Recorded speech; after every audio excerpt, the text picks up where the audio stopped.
Šiandien gavau skambutį ir vėl su prašymu padėti grąžinti automobilį pardavėjui.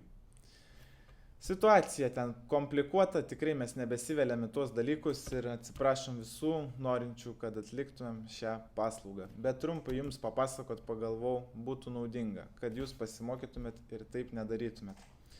Žodžiu, anūkas skambina, senelis nuėjo į turgų ir nusipirko mašiną. Nedarykit nieką taip. Neikit tiesiog į turgų ar į aikštelę ir nesirinkit tos mašinos, kurią jums siūlo pardavėjas. Nes daugiausiai šansų, kad jums įsiūlys pačią blogiausią mašiną aikšteliai, kuri sunkiausiai parsiduoda. Nes jūs esat tokioje situacijoje kaip avis vilkui einant į mišką. Įeisit į tą aikštelę, apsuks aplink pirštą ir bus tikrai blogai. Nedarykit taip. Ir atsiminkit, kad mes nebeužsiimam pagalba grąžinti automobilį pardavėjams. Tai tiesiog trunka per daug laiko, per daug nervų. Turit patys būti adekvatus, pasitikrinti prieš pirkimą, įsivertinti ir po to jau prisimti atsakomybę. Arba suras tas, kas dokumentaliai prisims. Pavyzdžiui, kaip mes. Duosim garantiją varikliui pavarų dėžiai.